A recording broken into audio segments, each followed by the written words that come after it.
All right. Hi guys. Welcome. Um, Before today, scores. Let's go over the quiz yesterday. Um, um, so for the first question, the correct order to compute this. Professor, I think the screen at your sharing Hold on. screen is frozen. Rose? It seems fine to me. Is it? Let me quit and rejoin and I'll let. Okay. Professor, before you do that, I was actually submitting my quiz. I don't want you to do that. Well, I think the submission is by noon today, so I assume everyone already submitted. If you haven't, you can email me. Have you find any trouble finding the links?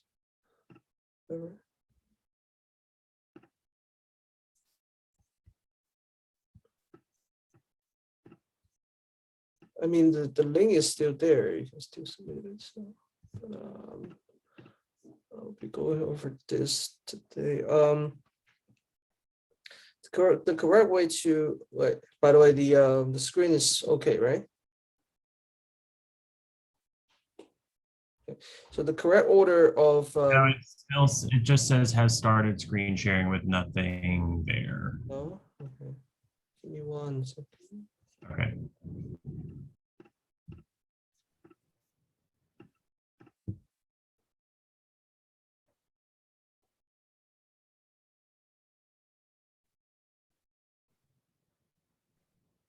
Now? Okay. Yes, now I see it. Okay. So for the first one, first question, the correct way to compute this quantity is to do the cross product first, then do the dot product. So how do we compute the cross products? V cross W is to look at the determinant of the 3x3 matrix I, J, K, and then the vector V in the second row, 1 minus 1, 1, W, vector W as the third row, minus 3, 1, 2. And then the, by the way of calculating the determinant, you put out I and then delete it to the first row and the first column. You get minus 1, 1, 1, 2. And then for the J, you delete this first row and the second column. You get 1, 1, minus 3, 2, except in this case it's a minus. Then you have a K. What you have left is 1 minus 1 minus 3, 1. This is a positive. The quantity you get is, well, here you have minus 1 times 2, minus 1 times 1, so it is minus 3i. And the second quantity is 1 times 2 minus 1 times minus 3. So this is 2 minus minus 3. This is 5. There's minus here, so it's minus 5j. The last one for the k is 1 times 1 minus 1 times minus 3. This is 1, this is 3, so 1 minus 3 is minus 2, so minus 2k. Well, you can write it as a using an n-tuple, a 3-tuple, minus 3, minus 5, minus 2. So either one is a correct answer.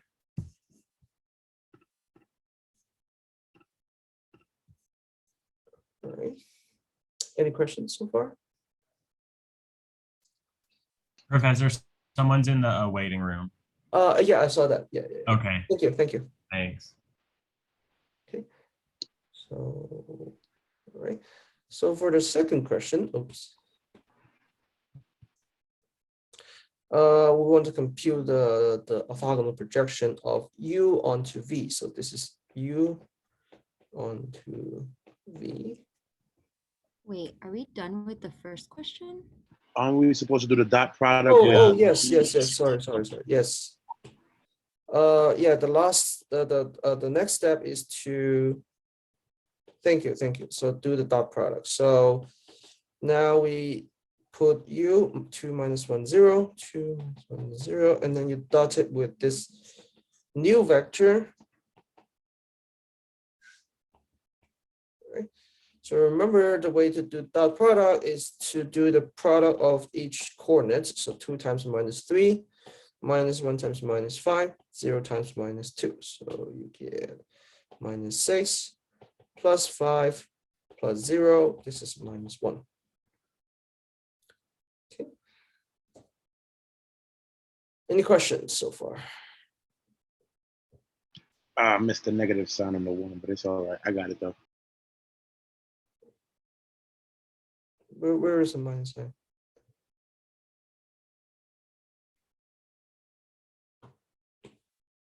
It's 2 minus 1, 0, right? Yeah. Okay.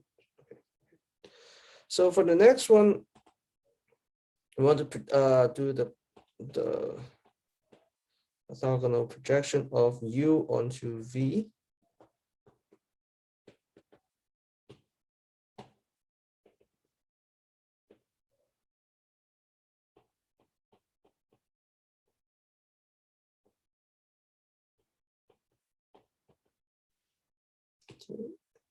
So in this case, the formula is u dot v divided by v dot v, and then multiply the vector v.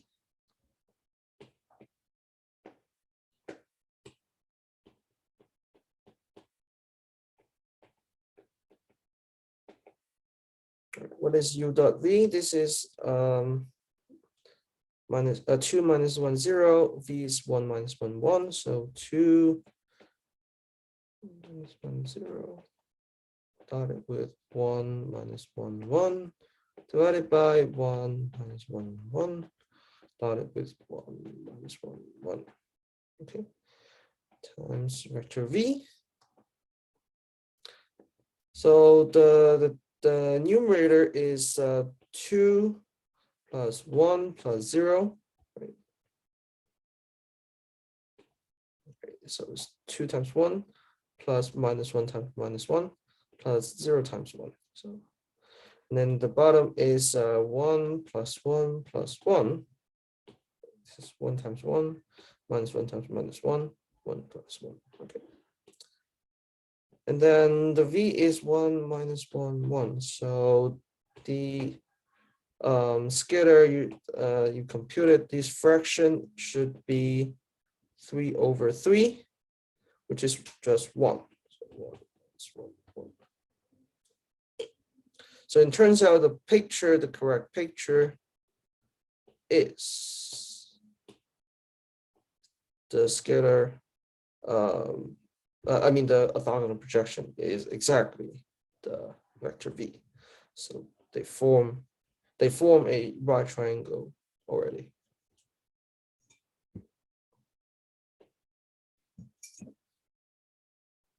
Any questions so far? I did the projection from V onto U, and I got a different. I didn't understand what you. So when the small vector is under that, that's the. I don't understand how to read that when it says project. I thought it was V onto U. If I'm clear. Yeah, well, I think I made it clear on the last lecture, but it's okay if you project it the other way, as long as it's correct. It's okay. So let's do the other way around. Right? So let's do V onto U. Right? So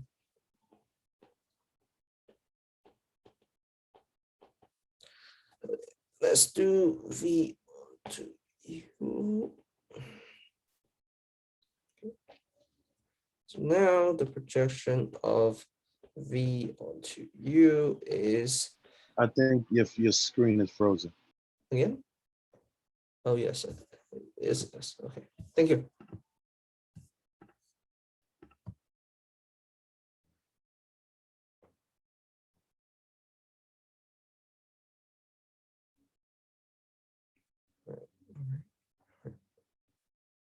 Right, divided by u dot u, And then you multiply it by 1 minus 1, 1. Well, sorry, this is V times U. Okay, so the top part is still the same, 2 minus 1, 0, dotted with 1 minus 1, 1, except in this case, the bottom part is 2 minus 1, 0, dotted with 2 minus 1, 0.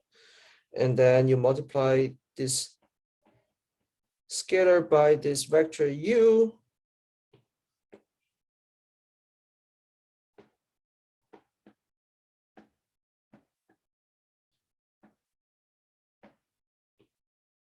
Two minus 1, 0. So let's compute this the fraction. The top part is still the same as 3. The bottom part is 4 plus 1 plus 0. It's 2 minus 1, 0. And the result should be 3 over 5, 2 minus 1, 0. I got 6 over 5 and negative 3 over 5. Right. Then you distribute it inside the parentheses. You get 6 over 5 minus 3 over 5 and then 0. Right? These two things are the same thing. Make sense?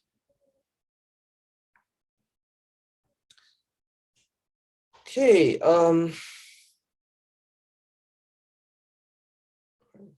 Let's move on.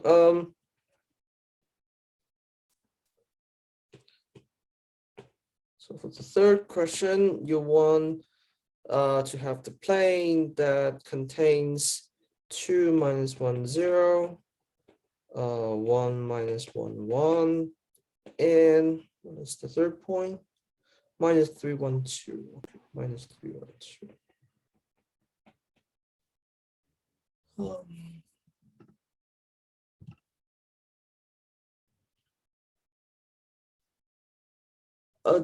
Let me answer the question by Tiffany. The formula is, is divided not by the length of V, but rather the square of the length of V.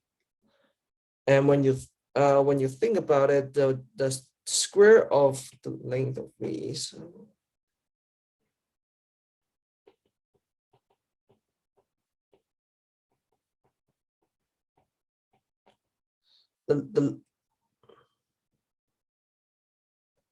so because the square of the length, well, the length is square root of the dot product by itself. So when you square it, the square root goes away. That's why these two formula are interchangeable.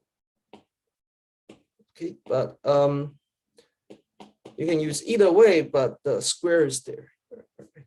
Okay.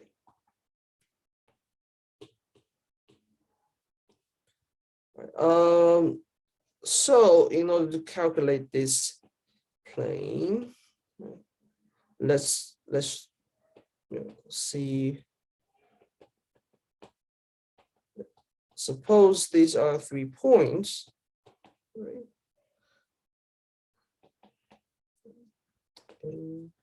Let's see. So from this, we can, one way of approach is to find 2 vectors that start with point A, okay? Of course, you can do it with the start at point B, the start at point C. Either way, you should get the same answer, just a different representation. So AB and then AC. So remember, the vector AB is B minus A. This is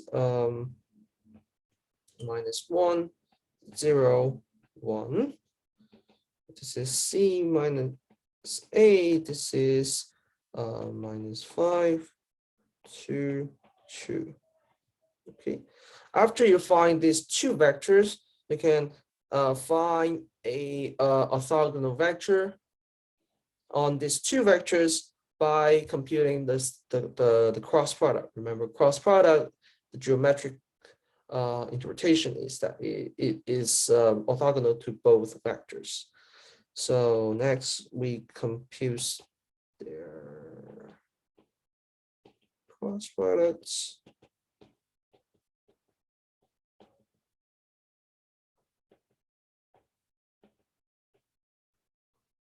This is minus 1, 0, 1, and then this is minus 5, 2, 2. Okay, and let me skip the part of calculation and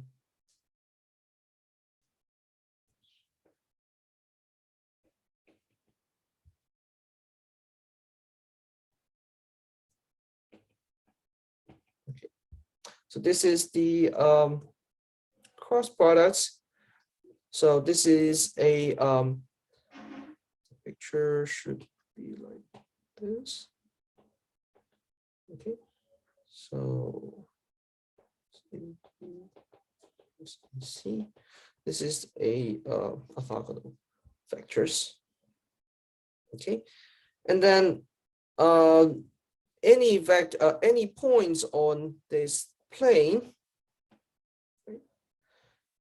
When you, let's say this is point X, when you have a vector that start with point A and ends with the point X, where you construct a vector, this vector is on the plane.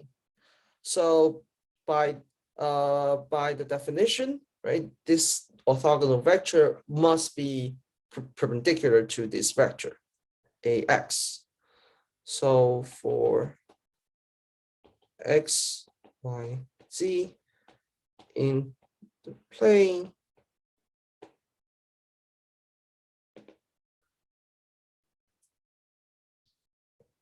the point AX,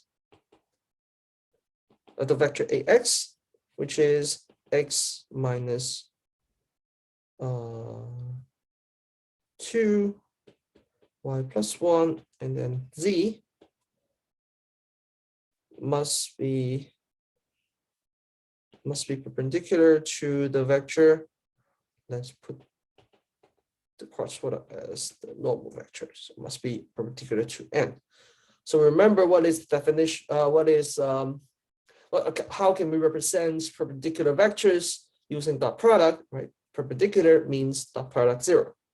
So that means that is equivalent as saying that X minus 2, Y plus 1, Z dotted with minus 2, minus 3, minus 2 is equal to 0. So expanding this dot product, you get minus 2 of X minus 2 plus minus 3 of Y plus 1, and then minus 2 of Z is equal to 0.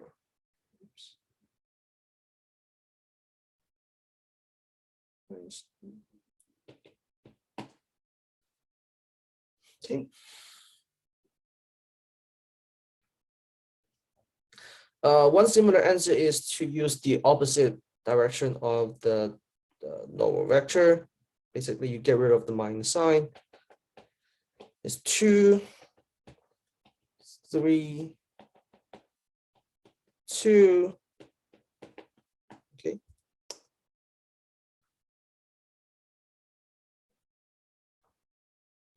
Either way, it would be same thing.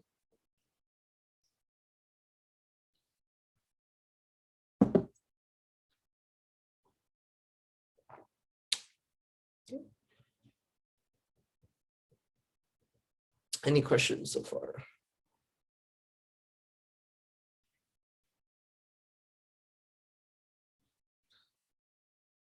All right, so that concludes the quiz.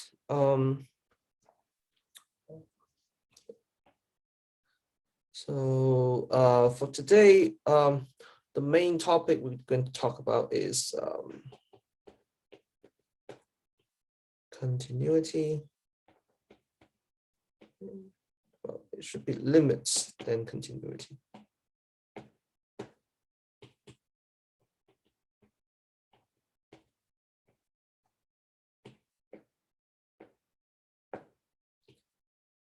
right, so remember in Cal 1, right, single variable calculus, the limit is defined, right, is when the function. Professor, you have a question on the chat.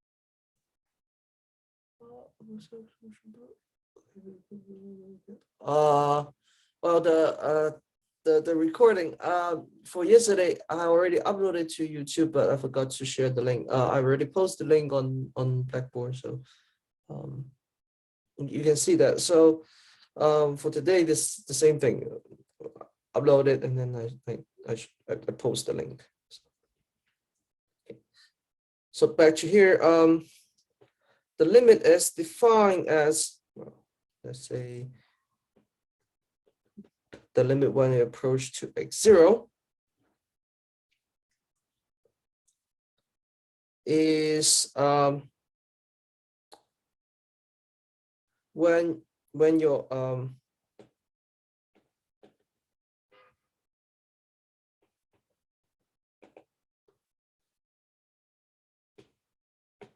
is when your x is approaching x0. So you put a small neighborhood around x0, right? And then you look at the neighborhood of, suppose your limit is at b, okay? Then you look at the small neighborhood of b, all right, such that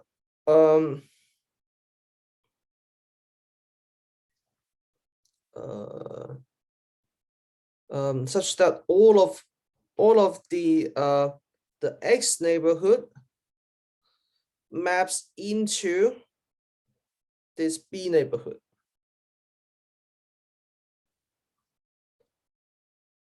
So to conclude is that you no matter how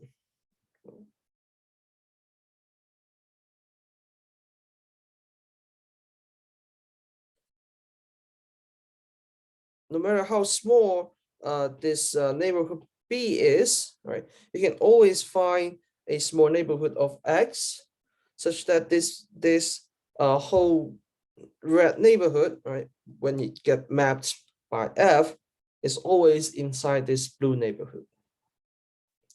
So in a way, it's saying that as x get closer and closer to x0, f of x also get closer and closer to this limit b.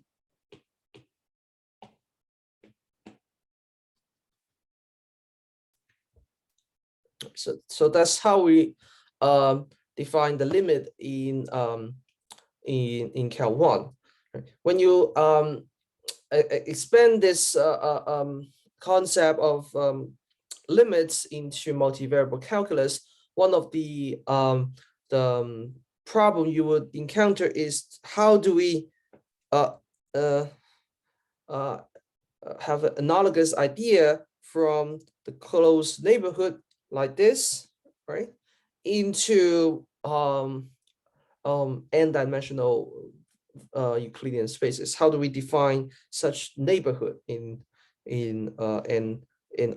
So in order to do that, we introduce an idea of an open set. Actually, an open board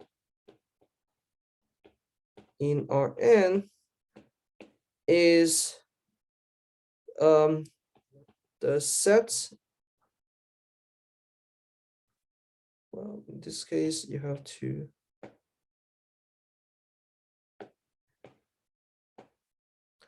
every open ball has a center, so center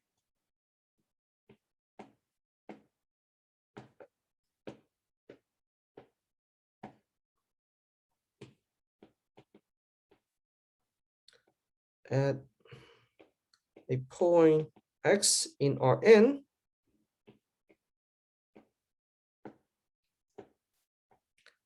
is the set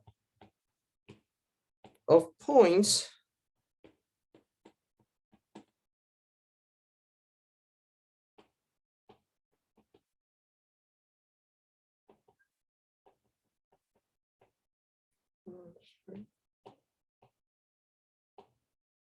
let's call this x1, x2, xn. So is the point such that v1, v2, and such that the distance between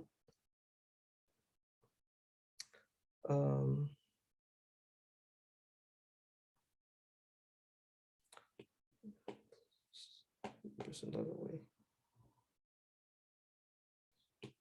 X0, right?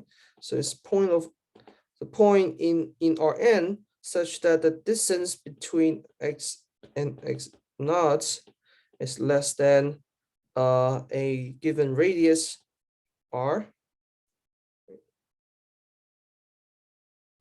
where your r is greater than 0, right?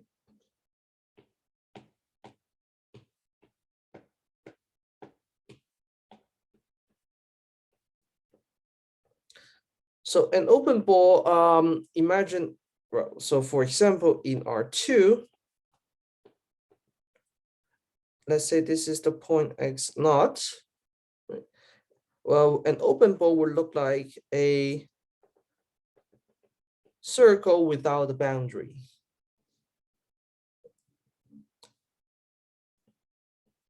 So every point is at most is always less than r, has a distance less than r away from the center point x naught. Okay.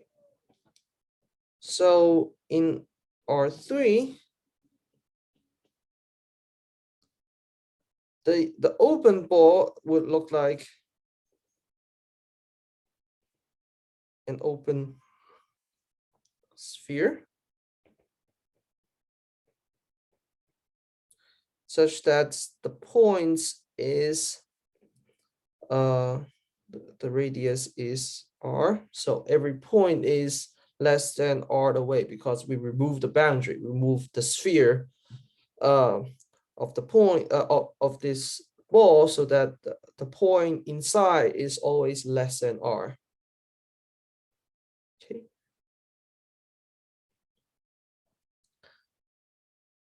So after we've defined a an open ball, we can give me 1 second.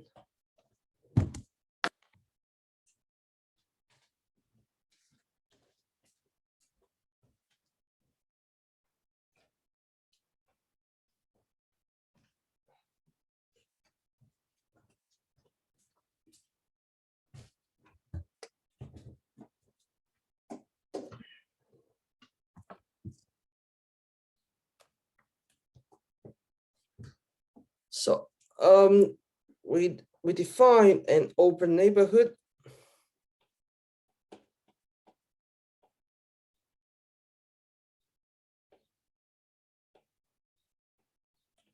of x naught is the set, is a set, a subset U in Rn such that this point is in Rn, of course, such that there is an open ball of some radius or positive radius, such that with this open ball contained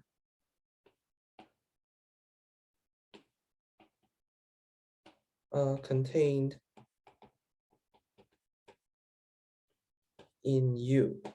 So if we denote this open ball by the symbol BR X naught. All right, this is an open ball with the radius R, centered at X naught.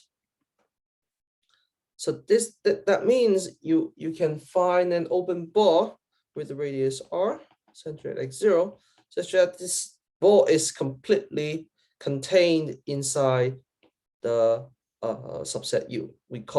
If we can find such an open ball with this property, we just say that a U is an open neighborhood of X naught.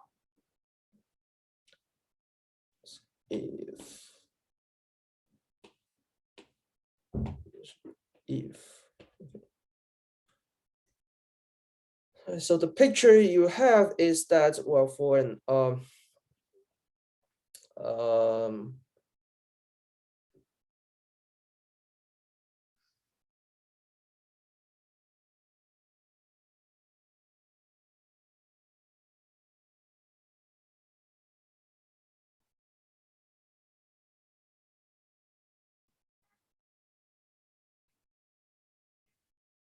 on a second.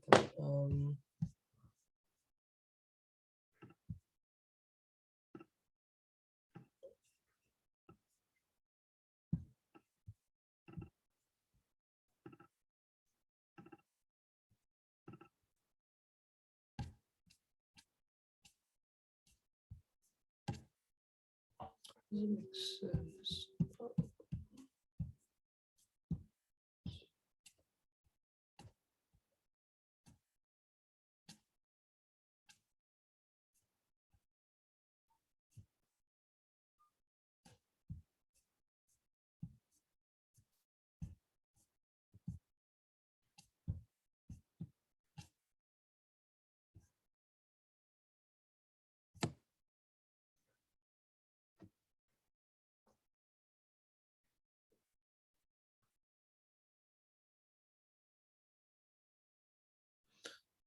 No.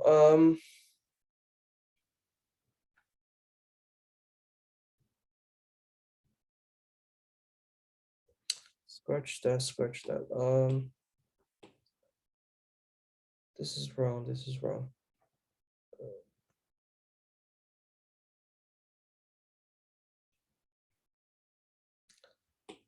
We talk about open set first. So open set, U in Rn is a set such that for every point X in U, there exists a radius, positive radius, such that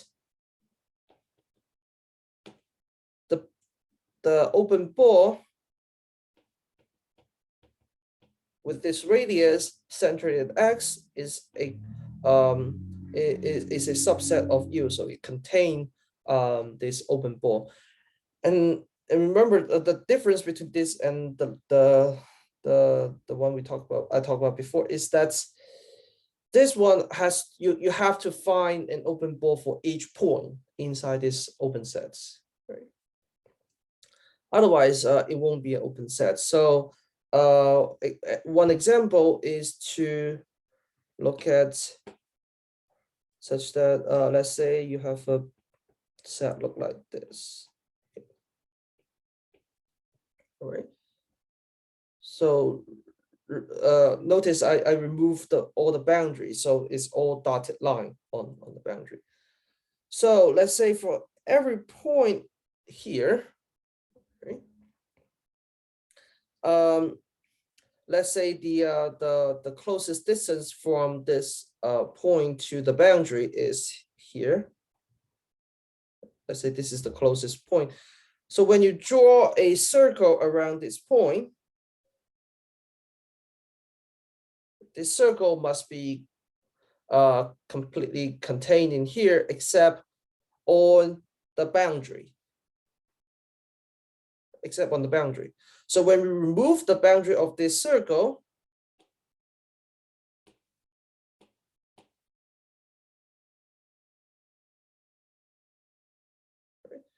this circle must be, let's use another color.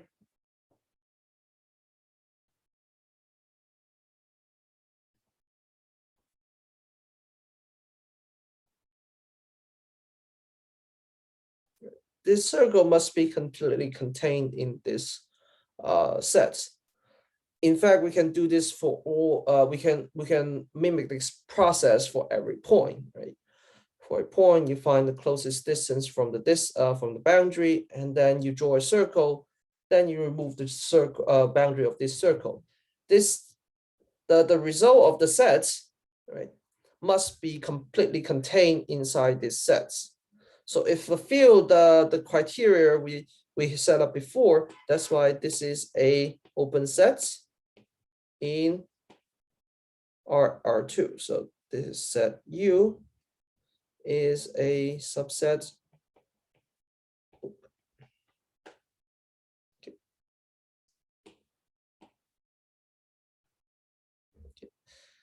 So we can do the same thing for R3, right? When you look at a part of a chunk of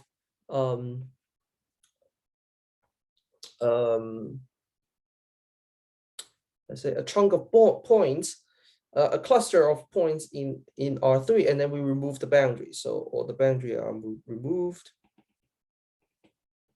Okay, then you can do the same thing for every point, right? Every point you find the closest distance to the boundary, then you draw the open ball, right? The open ball must be completely contained inside this chunk of points.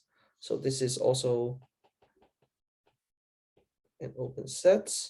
Okay, this is the open sets, and an open neighborhood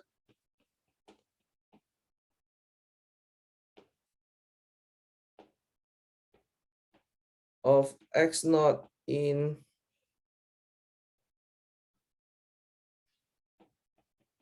Rn is a open set that contain X naught. Okay. So an open neighborhood just a fancy name for open set, right? Except in this case, we specify a specific point in this open set. So if this is our X naught, then this would be an open neighborhood of X naught. If X naught is inside this chunk of points, this would also be an open neighborhood of X naught. Right. So after we establish what is the open set and open neighborhood, then we can talk about limits. So let's move on to limits.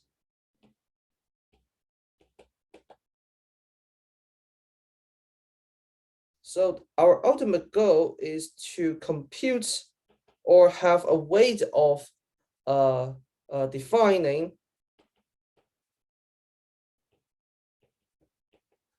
what is this limit.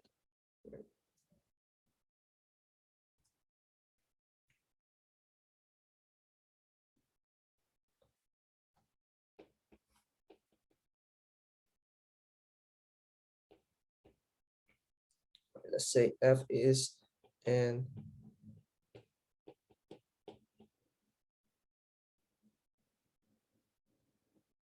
a function maps Rn to Rm. Okay.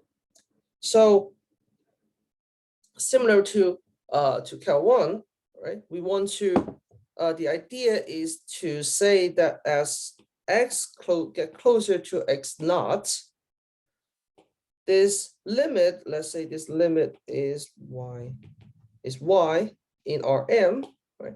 This y, the fx also get closer and closer to the vector y, right? Now we have the open neighborhood.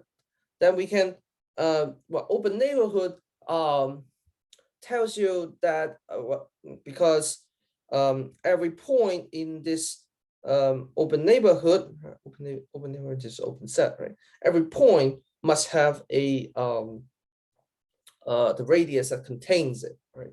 So that means every point you can have a open board that wraps around this point. So in particular, because this open neighborhood that of fx contain fx. So in particular, you can have a open board that wraps around this fx. All right. So in a way that open neighborhood can be related to closeness.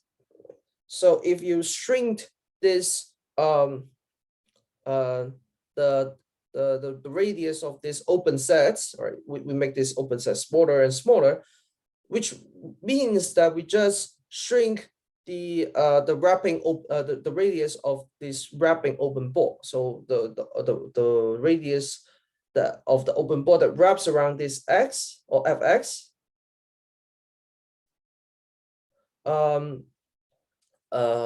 get smaller and smaller and smaller. So this, in a way, tells can be related to the limits. So the definition of limit can be defined using the neighborhoods. So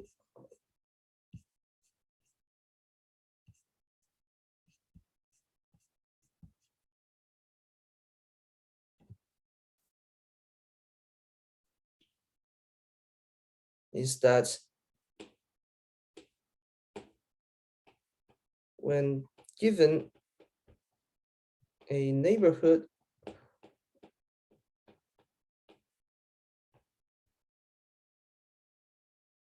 of y,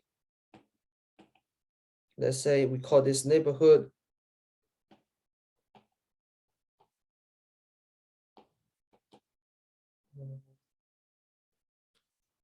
U,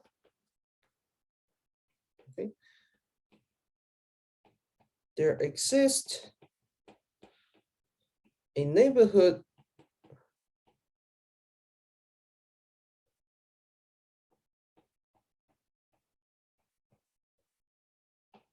of x. All right. So this is related to the blue and red neighborhood, right?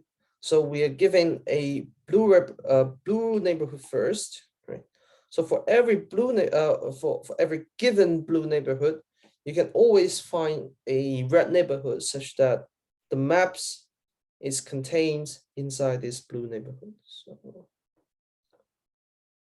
let's call it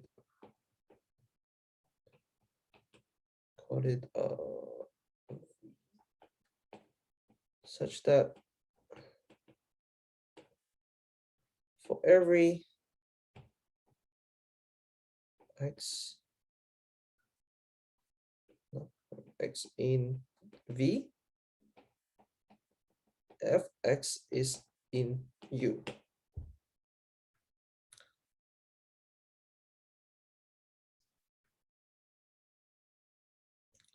Right.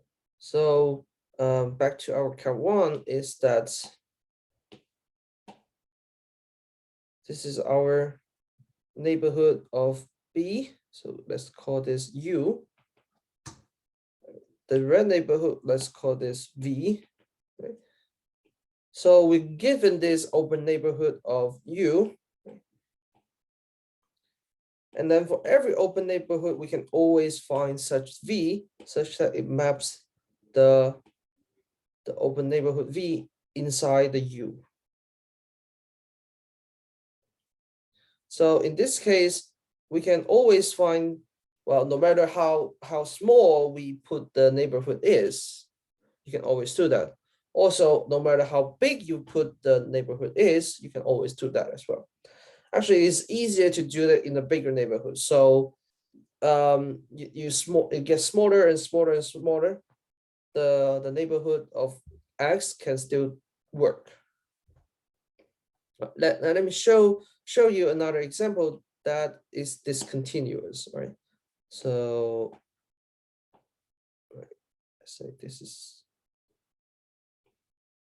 the function look like this. All right, so let's look at the points here. So let's say this is point X naught, right? And then this is let's call this one B1 and call this B2.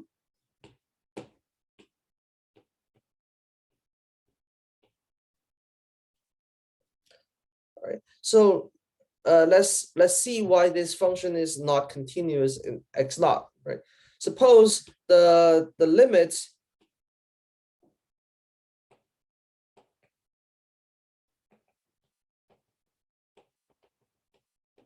is equal to B, right? B1. Right? Let's see if we can find. Well, we have to do it. We have this. If it's continuous, that means this holds for every given neighborhood of B. So we can just pick a particular one. Let's see if it fits. All right. So let's see. We find the neighborhoods of B1. Let's say this one. Let's say this is the neighborhood of B.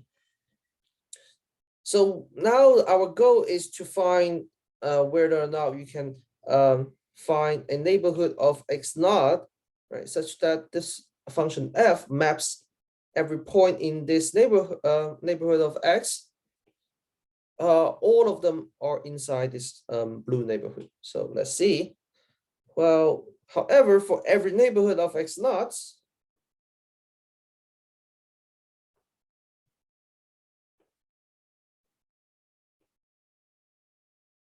right, no matter how small you choose, right, you can always find a portion that is on the right. No matter how small your radius is, right? Because it's you have this how do I say you cannot ignore the part on the right because it's open ball. You have to contain all the points that are distance less than r.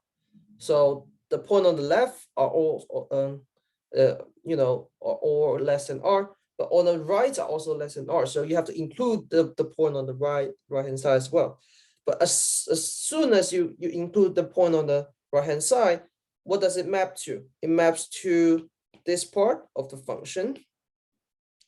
So it maps to here. Right? The point on the left are all right. The point on the left will map on here. But you can see the point on the right are mapped outside of this blue neighborhood. And that is not a special case. In fact, for every r, every radius of r, you can, this phenomenon still exists, it's still there. So you can see you cannot find such a neighborhood of B1, such blue neighborhood, that satisfy this scenario. So this is not equal to B1. In fact,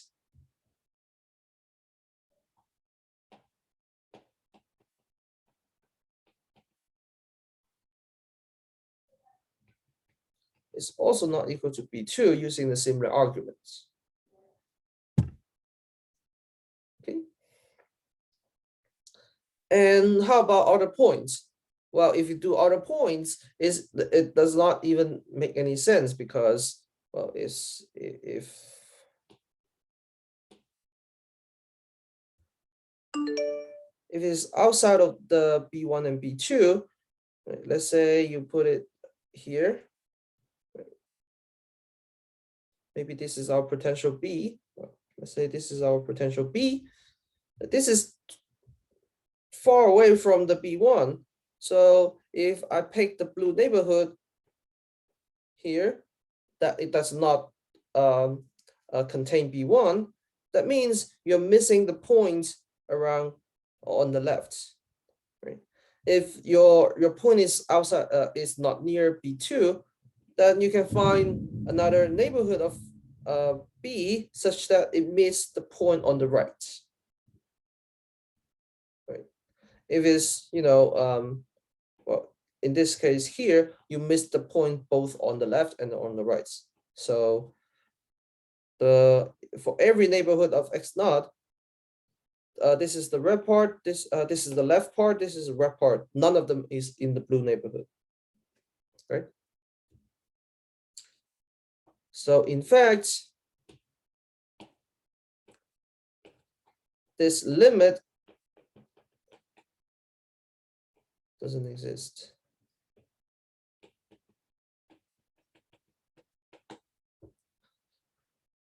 Right? In Cal 1, we have a special case of limits. All right. Well,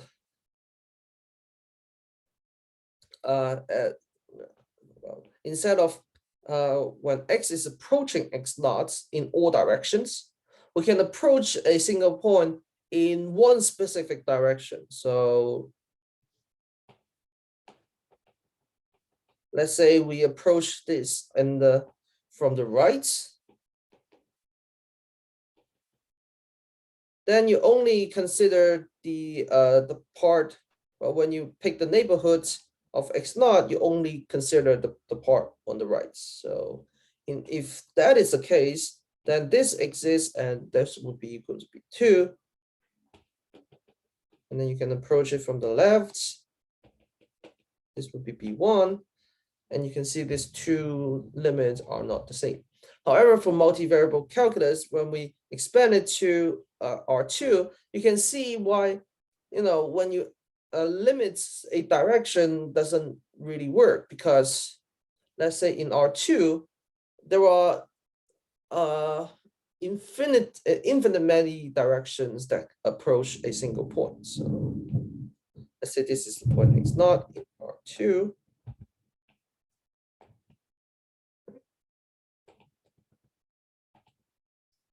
There are, let's say this way can approach X naught in this open neighborhood of X naught. You can approach this along this direction as well. In fact, there are infinitely many directions that approach X naught. So if you restrict a direction, there are too many choices that you can have, and there is no easy way to specify which way you approach the vector X naught in. Right? This is in straight line. Maybe you can approach here by a curve or by a helix. You can see why this is not a practical way. So this part in Cal 1 is a really special case in multivariable calculus. When you talk about limits, we only means that you have to find it for all neighborhood. All neighborhood of Y, you have to find the specific neighborhood in X, such that it maps this neighborhood of X inside the neighborhood of the neighborhood U. Okay. So let's give an example of a function that is not continuous, such that is F2 to F.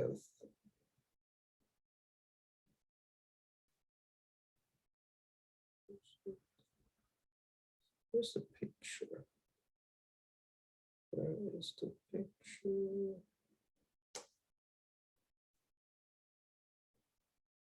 let's say this one. Right? So let's put the point here is our point x naught, right? And then this graph is the graph of function z equal to f of xy. Okay. So really we put this is our x naught. Okay, so this would be a point that it maps to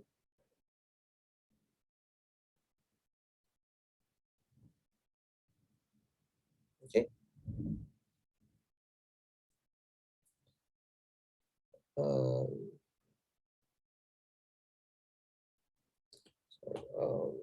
How do I say it? Let's say we put the small neighborhood here, right? On when you are inside, well, inside this curve, this blue curve, let's say the point here, it maps to the upper part of the graph. But when you maps a point outside of this curve, let's say the red point, it maps to the lower part. Okay. So as you can see, there's no the limit of x approaches to x naught, f of x does not exist. Right? First of all, it cannot be on the lower part. Right? If it's on the lower part, right, then we can construct an open neighborhood of this point, right? An open neighborhood in R3 is just an open pole. So if it's in the lower part, we can construct an open pole here, such that this open pole does not intersect with the upper part at all, right? Because of the gap. We can just pick an open pole such that this radius is strictly smaller than this gap, so that this pole will never touch the upper part. If we do it this way, then there's no way of finding a neighborhood of x naught such that such that all the points in of this neighborhood of x naught maps to this neighborhood inside this neighborhood in R3, this open pole. So when every neighborhood of x naught would have a portion that is outside of the curve and inside of the curve. For the part outside of the curve, it maps to this lower part, so it would be inside the open pole. But for the part outside of the curve, you get maps to the upper part. And remember, upper part is never touching the open pole. So this upper part would be always outside of this open pole. So it's not inside. The limit would not be on the lower part. Similar idea, the limit would never be on the upper part as well. And how about the point, in between these two parts? Well, if it is in between the two parts, you can always find an open pole that it never touches both upper part and lower part. So that doesn't work. Does not even work. So the limit does not make sense. Does not exist.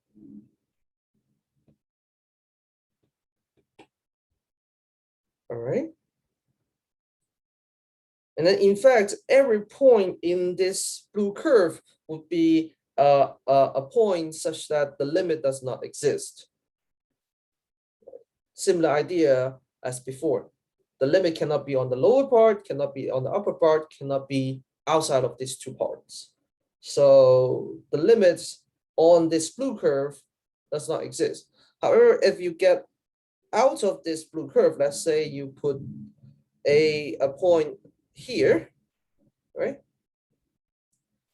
Now for every neighborhood of let's say this point maps to here. This is x naught, this is fx naught. For every neighborhood of x naught, right, every open ball, right, this is the part that of graph. This portion of the graph would be inside this what they call it, the open ball of x naught. So because they are all lower parts, that means you can always find an open set around x naught that is outside of this blue curve, such that this is the image of f under this neighborhood x naught, because they're all lower part. If it's get bigger, you can just shrink the neighborhood of x naught, right, so that it fits inside this neighborhood of x naught. It's doable. Same thing, similarly for every point inside the blue curve. Let's say this is x naught, it maps to the upper parts. So for every neighborhood of x naught, right, the part that is inside this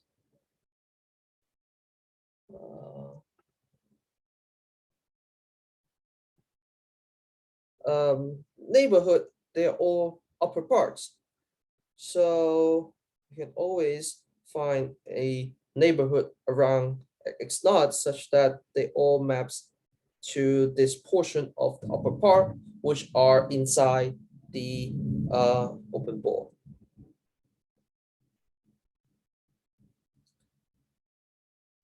So outside of this blue curve, limit would exist.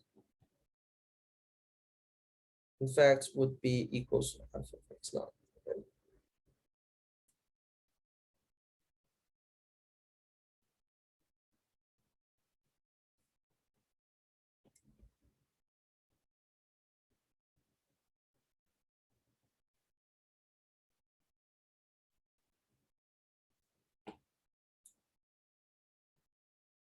Okay, now we have talked about what is limit, then the continuity would be the same as Cal 1. So a function f, well, maps Rn to Rm is continuous at, let's say, point x naught if your limit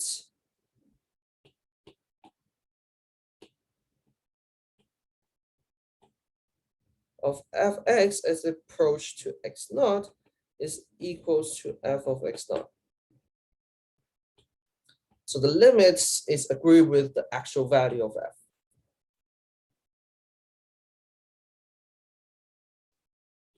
All right. So if a function that looks like this,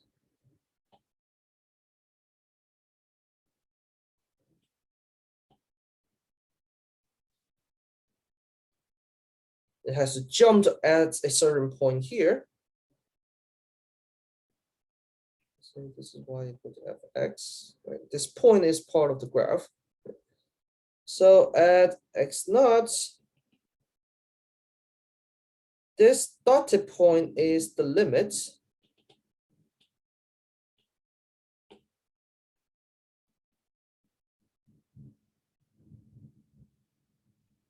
However, the actual value of the function at x naught is different from the limit. The limit exists for this function, but the function is not continuous because the limit and the value, the evaluation of the function is not consistent. So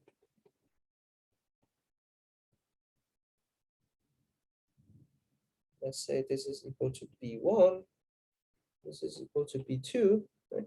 limit is well defined. You can find the limits, but it's not equal to the limit, well, the actual evaluation of f, the function f at x naught. So that's why f is not continuous at x naught. Go back to our example here. The limit in the well, to begin with, the limit does not make sense. The limit does not exist to begin with. So it's automatically not continuous, right? Because in order for the function to be continuous, you have to first to have a well-defined limit at the point x naught. So on the blue curve, right, the limits is to not define or not exist to begin with. So there's no way of saying that, to compare with the actual evaluation of the function. So that is automatically not continuous. So f continuous on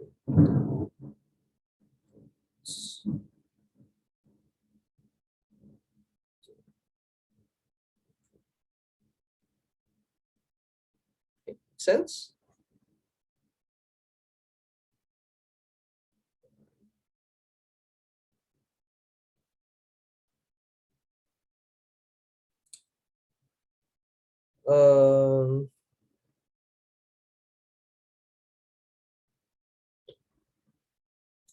So let's talk about some property of limits. All right. So this property should be very intuitive. So the first one is that the uniqueness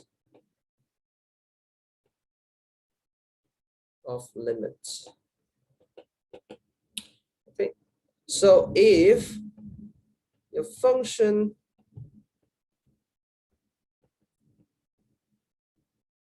has two limits,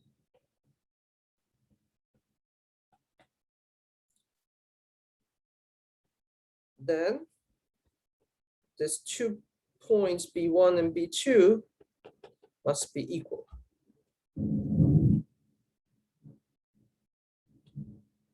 Why is that? Right. Suppose these 2 points are different.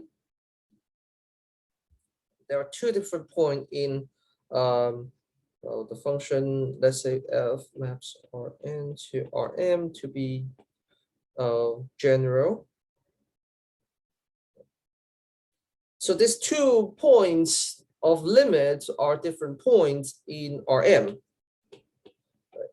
Suppose they're different. Right. And you can see why these 2 points being different cannot be both the limits, right? So being a limit of B1 being a limit means that for any given neighborhood of B1, you can always find a small neighborhood around x naught such that it all maps to this neighborhood B1. So let's say this is the given neighborhood B1. So that means you can find a neighborhood of around x naught such that this maps here, right? But remember, B1 and B2, they're separate, right? They're 2 different points. So if I pick a neighborhood of U1 that does not contain B2 at all, right? That means that every neighborhood around B2, well, not every, but would there exist a neighborhood of B2 that, let's say this is U2, that's such that U1 and U2 have no common intersection at all.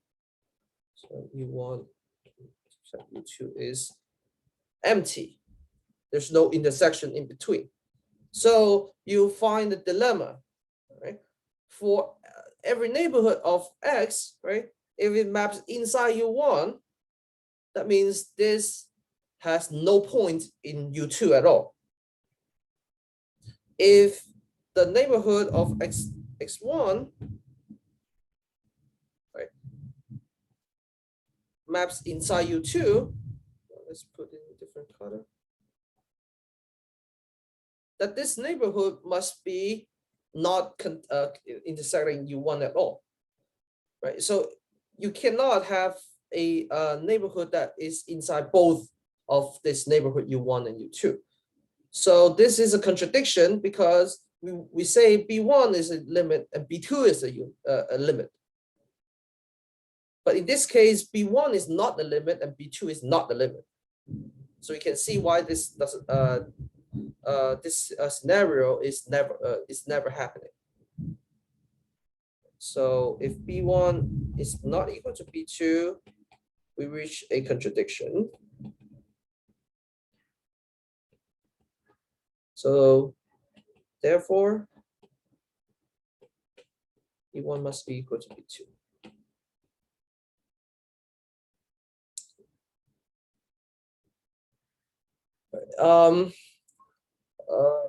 A side note on this is that when you can have 2 points, 2 separate points, and then you can have one neighborhood around one point, the other neighborhood around the other point, and then this 2 neighborhood does not have any point in intersection.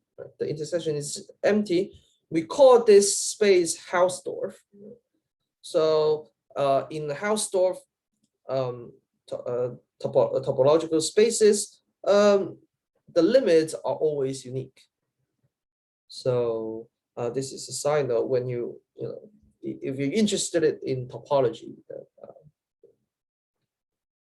Hausdorff means unique limits. Let's move on. Right? Second is that the limits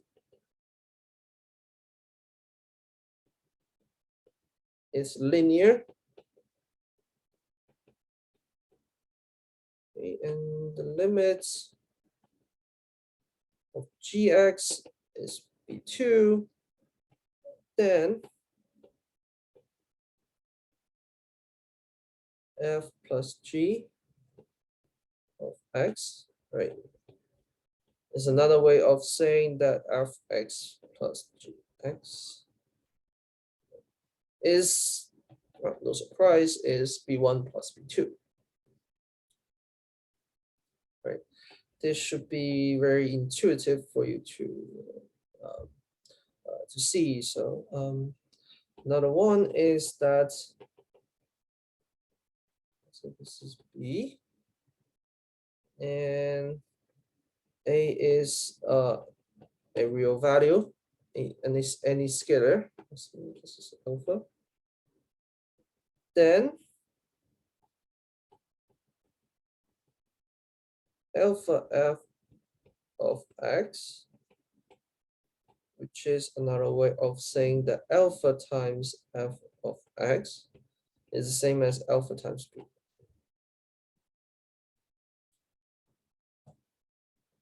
No, should not be any surprise at all. And the last one is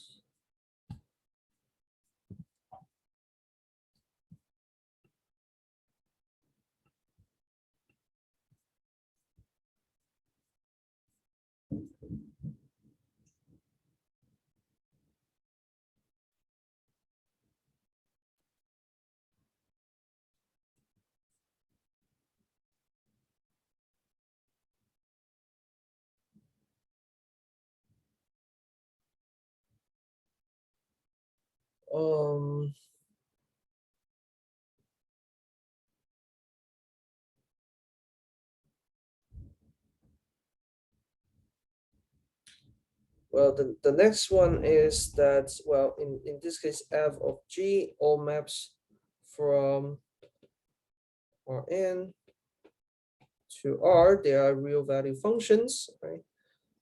Before is more general, Rn maps to Rm, right? Any m, but in this case, they are all real value function. So in this case, it's B1,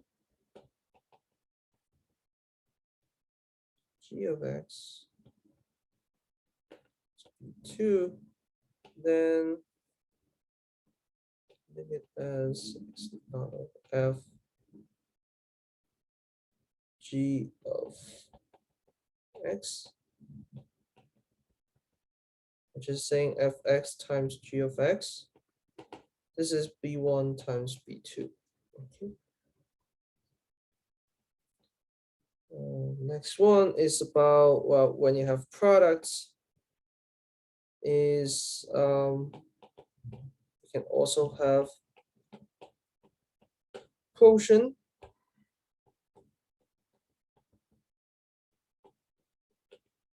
One is b2 and is not equal to 0, then of x is not fx over gx is equal to b1 over b2. Right. Yeah. The last one is important, is that f is Rn maps to Rm. So let's say f of x1, x2, xn is equal to f1 of x n, f2 of x1 n, related to fm of x1 n. So basically, we want to define the component function. Right? So every component function is a real value function. So for f1, fm, there are real value function.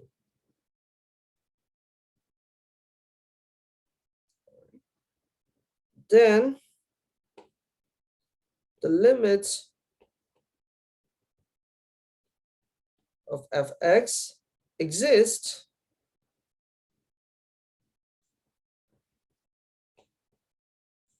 if and only if the component function has a limits.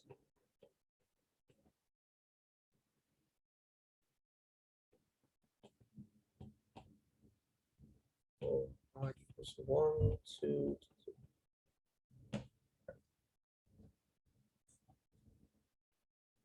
So this gives you a way to compute the limit for a multivariable functions. Just to find the limit for each component function, and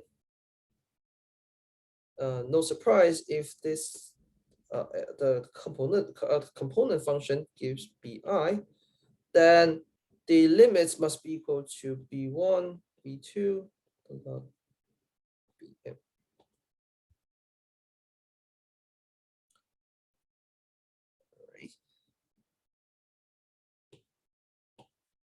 So let's do an example.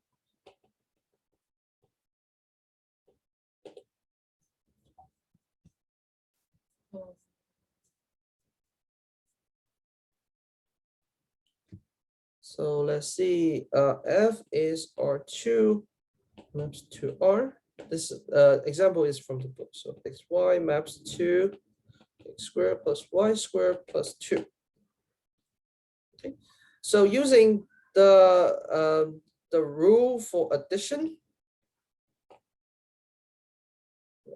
because when you have a you separate it into x squared and y squared and 2, and then you find the limit for each one of them, then you can just sum it up. So it's the same as limit, well, if we want to find the limit of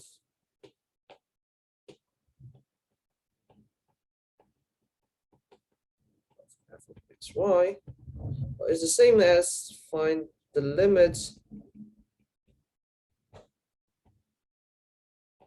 of x squared plus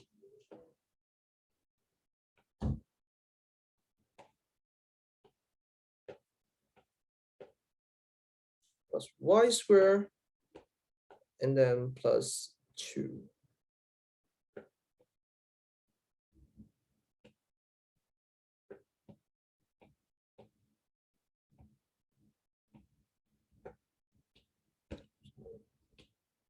Y squared plus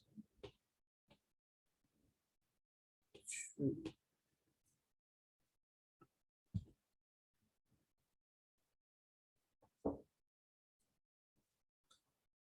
Right? The limits when it How goes, did you get 0 and 1? this is well, we want to compute the limits as xy approach to 0, 1. This is the this is what we want to find, right? Oh, okay. You just put that there. Okay, fine. Yeah. This is our That's the hypothesis. given limit. Yeah. Given value. Okay, We want to find the limit. That's what we want to find. Roger that. Roger that. Right. So we break it down into x squared, y squared, and 2. The 2 part is very easy to find. The limit of a this is a constant function, so always gives you back 2. So this is always equals to 2. Okay. For x squared and y squared, a little bit tricky. Well, remember this is a real value function. We can use the product rule, so we can break it down into 2 products. So 1 of x times 1 of x. Right. When you do x, right, you ignore the y, so that means the x only gives you the x value. So what is the x value? This is 0. So this is 0. So 0 times 0, this must be 0.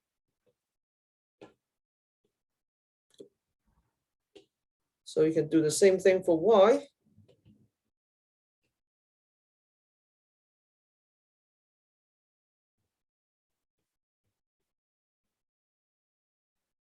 Times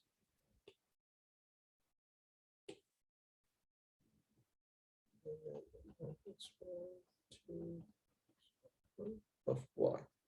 Well, this is simply just the value y. So this is 1 times 1. And then you plus 2 at the end.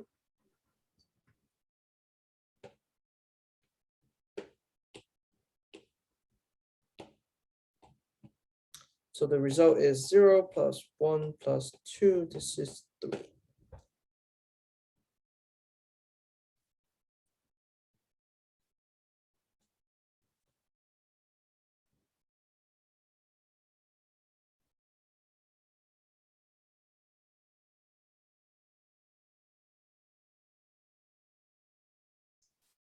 Okay. Let's do a harder one.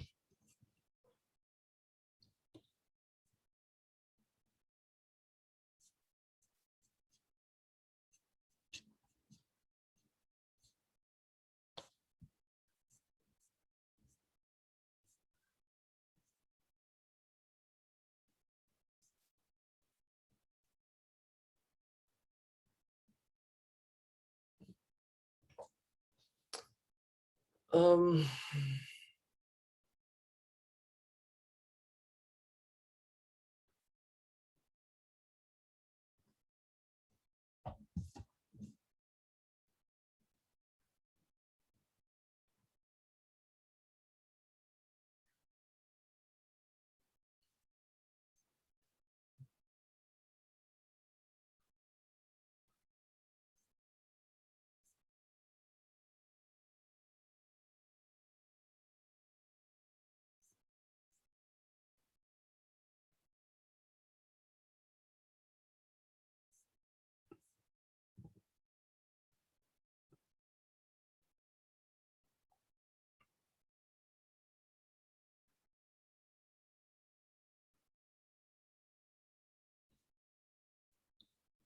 So let's do another example is find the limits of h approach to 0.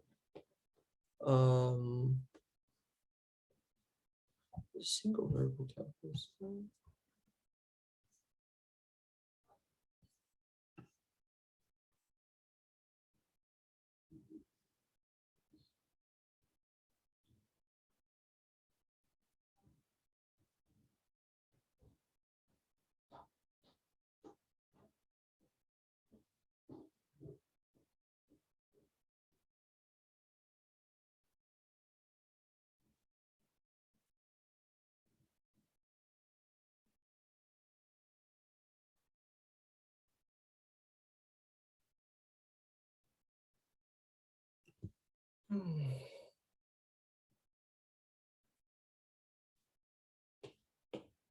Let's do this one.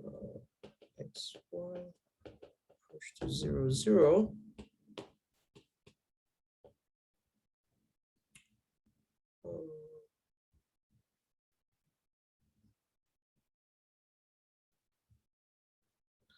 Cosine of xy minus 1 divided by x squared y squared.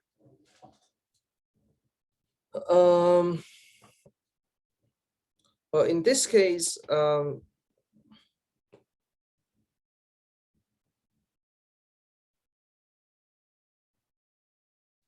let's do a change of variables. So you notice there is a xy here.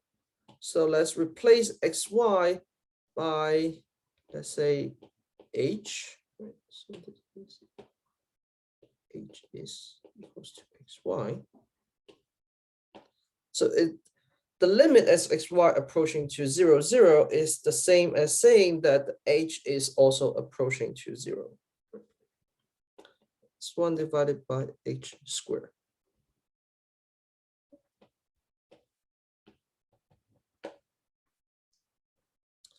So now it becomes a regular single variable calculus limit.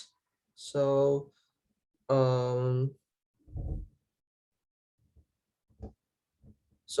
notice on the denominator is cosine of 0 is 1. So you get 1 minus 1 is 0. So the numerator is 0, the denominator is also 0. So you can use L'Hopital.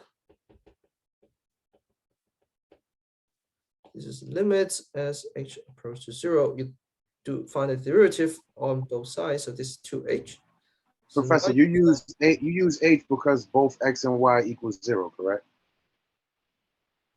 well, will approach to 0. So h will approach to 0. Right. So you replace the x and y because they both approach to 0. If they were different, you wouldn't use h, correct? So because you have, well, you can completely replace x and y by h, right? If there is another term of x or another term of y, so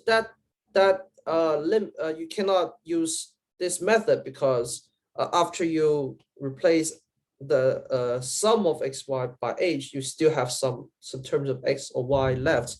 Then you can have limit as h approaches 0 because there are some x term and y terms. Those are undetermined. You get what I'm saying, right? Yes, sir. Okay, yeah. So in this case, it's nice because we can completely replace xy by h, and the function becomes a function of h. So back to here, now you have L'Hopital, and then well, sine of 0 still 0, so you can use the L'Hopital again. Then this is limit as h approaches 0 minus cosine h divided by 2. Then the numerator is minus 1. How did you figure out the second line? What are you doing there? What does that say under x, y is approaching to 0? That says hospital. The L'Hopital's rule. This is Oh, yeah. This is not hospital. It's a L'Hopital.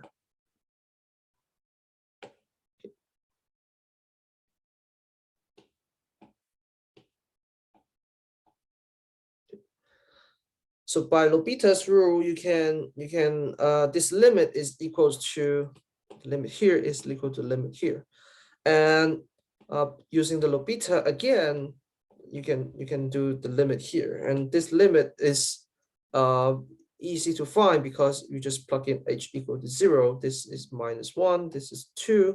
So the limit is -1/2. So what you did was just find a derivative of those? Yeah, so here you have a limit on 2 variables. All right, and as you can see, when you plug in 0 and 0, you can't do that because you have denominator is 0. So my approach is to convert this limits into a single variable limits to replace xy by h. The whole limits become only depending on the function the variable h. Right? This is a function on h, single variable. Then it becomes the problem of finding limits on single variable functions. All right. I was talking about the second line. Here. Yes. Explain that rule. How do you go about that? So L'Hopital rule says that if you have if you evaluating a limit, well, right, this part, when you evaluate, so when you evaluate the top part, means when you plug in h into here, h equal to 0 on the numerator, you get cosine of 0 minus 1. This is 0. When you plug in when you evaluate the denominator as the h approach to 0, you also get 0. So you have a scenario when you have 0 divided by 0. So in this scenario, you can use L'Hopital's rule, which means that the limit, this limit is the same as the limit when you put the derivative on both numerator and the denominator. So that's exactly what I was asking. Fine, I got it.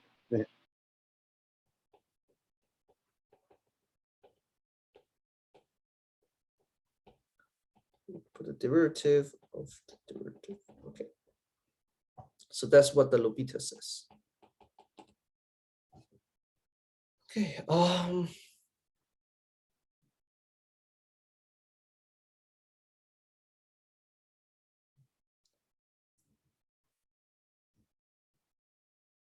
Okay.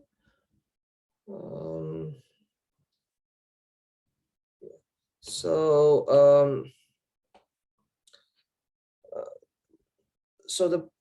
so when you have the property of limits, then the properties on continuous function would just follow right on.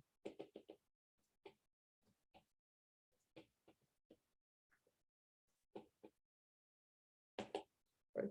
Because limits is additive, right? So that means if f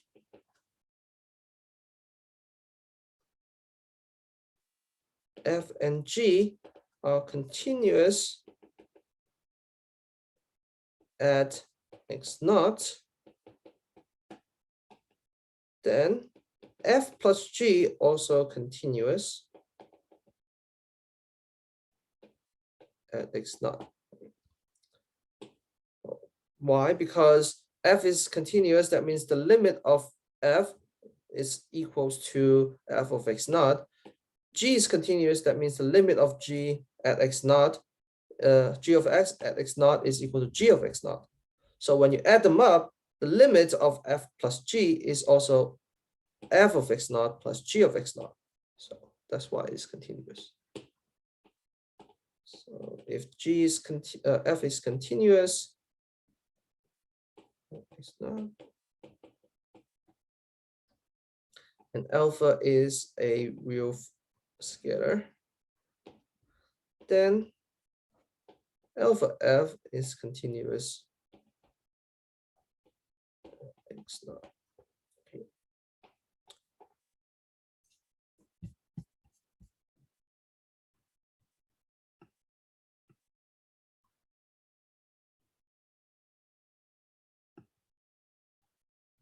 So now if f and g are real value functions, continuous at x naught, then fg of x, well, which is fx times g of x, also continuous at x naught. Okay. So for example, for property number 3, suppose your f y is equal to f x squared, g of xy is equal to y cubed, then f of g, which is by definition is x squared y cubed, is also continuous. X squared is continuous. This is the same thing as, because there's only one function, one variable. This is also continuous, or when you think of it as one variable. Y cubed, the cubic function, is continuous. So that way, when you do the products, this must be continuous. Same thing, f, g are real value functions.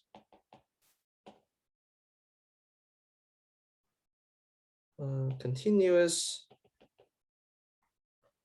at x naught, but in this case, your g of x naught is not equal to 0. Then a quotient of f of g of x, well, which is defined by f of x divided by g of x, is continuous at x naught as well.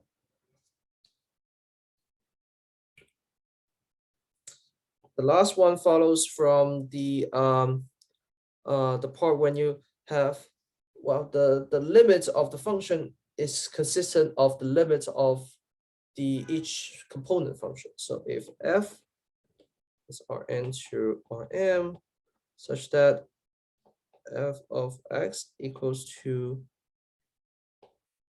f1 of x, f2 of x, fm of x, then fx continuous at x naught if and only if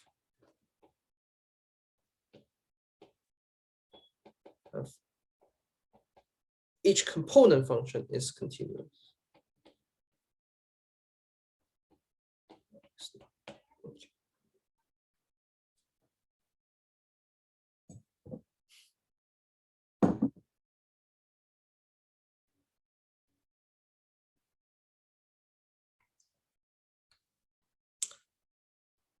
So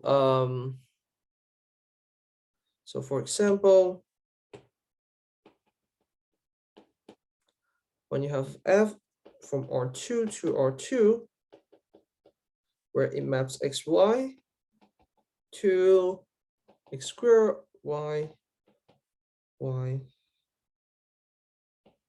plus x cubed divided by 1 plus x squared. Okay, so in order to show that f is continuous, well, in order to show that f is continuous, well, it's the same, use the last part, it's the same as showing that, f is continuous. Well, each fi is continuous, each component function. So it's equivalent as saying that show that f1, which is equals to square of y is continuous. F2 is y, which is y plus x cubed divided by 1 plus x square is continuous. Well, f1 is continuous because you can separate it as,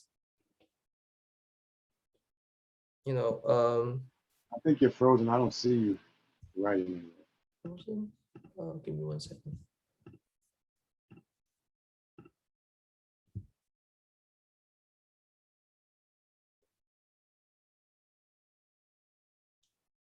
We good? Yes. Okay. Thank you. Thank you.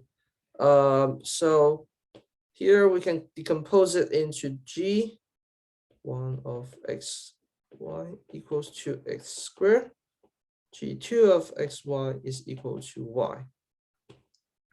See, this is only depends on variable x. So this is the same thing as fx equal to x squared. So we know x squared is continuous. So this is continuous.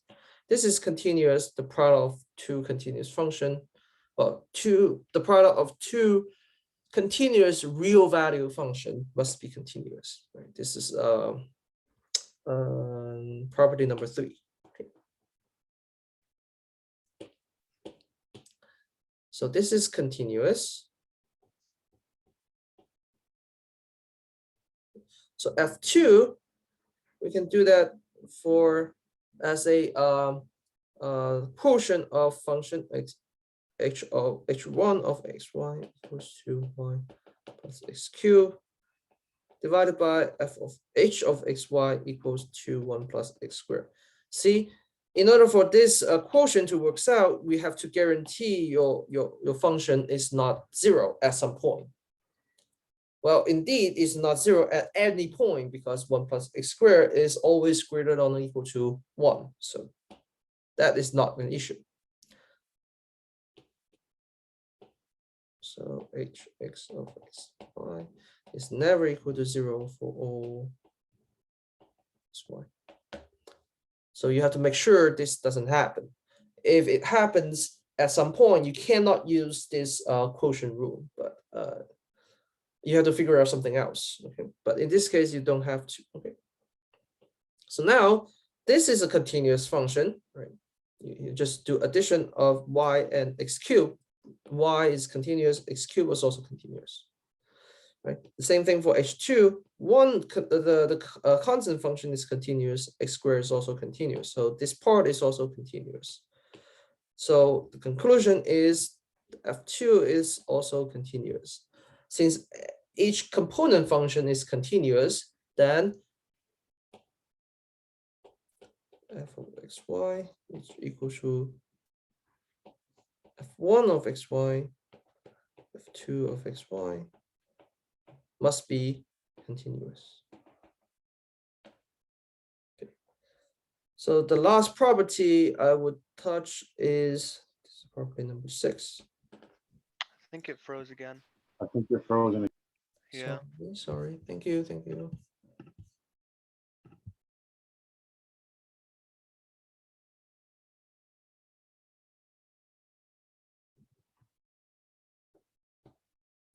Okay. Is the composition of continuous functions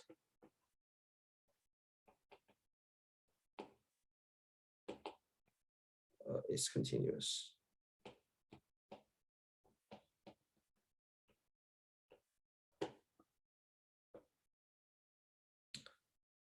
Okay, so let's say you have f is from Rn to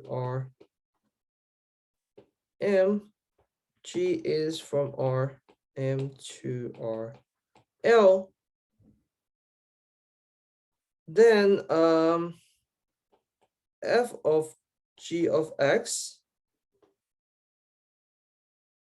so f composed with g of x, which is defined by f of g of x.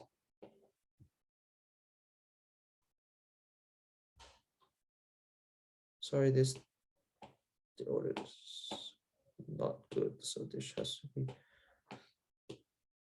g of f of x. So this is g composed with f. So because f maps Rn to Rm, right? So f of x is inside Rm, and then you can have a function of g on here. So this g would map fx into somewhere in Rm. So the picture is this is in Rn by f maps to somewhere in Rm, and then it maps to again by g into somewhere in RL. Then the composition function, you can just skip everything. So it's g of f. Okay. So that means if g and f is continuous, then g composed with f is also continuous.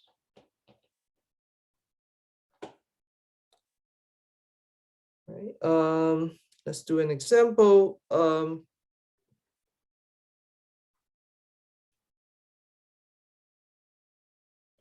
Well, yes.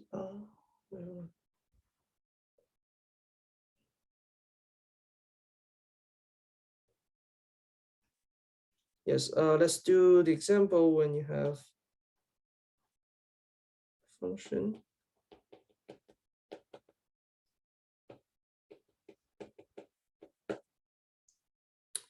of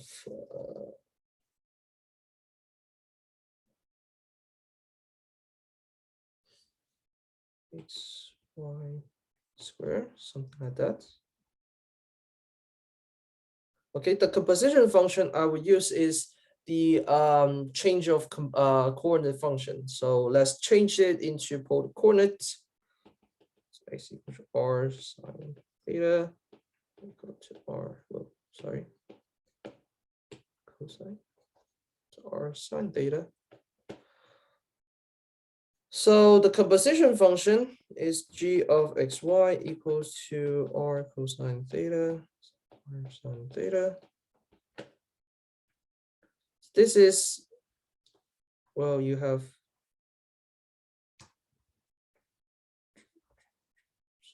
f composed with g. This is f of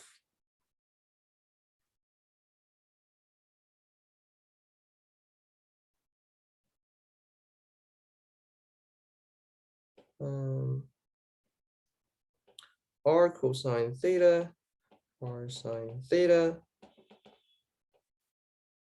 This is equals to r square, oh, sorry, r cubed cosine theta sine theta divided by r square.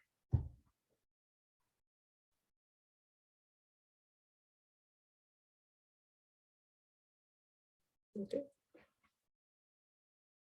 So make it xy.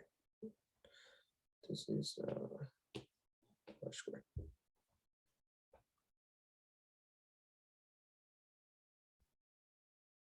No, sorry. The square is very important. All right. So this is r cube. Y is square, so it has a sine square. Okay. So when you divide it, h out is r cosine theta sine theta square. Okay. So when the limit of f when xy approach to 0 is equals to the limits as r and theta approach to, when r is approached to 0, your f composed with g of x and y. So this is saying same as saying that when r is approaching to 0, you evaluate the limits of r cosine theta sine square theta. Well, you can just plug in r equal to 0 in here. This is equal to 0. So the limit would approach to 0. All right.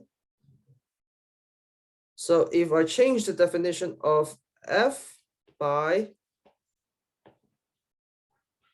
a piecewise function, so this if is not equal to 0, 0 if xy is equal to 0, 0, right? This would be a continuous function.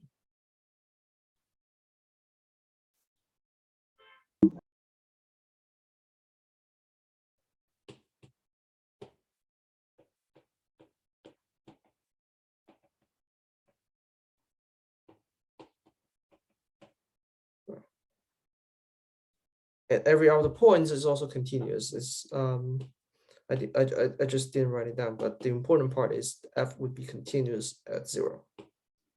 This scenario. Does that make sense?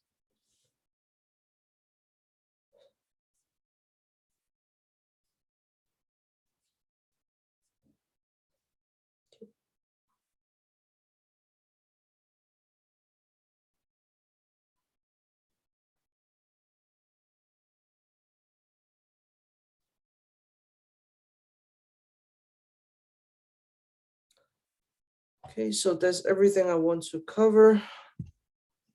The notes will and the recording would be up today, hopefully. Any questions before we go?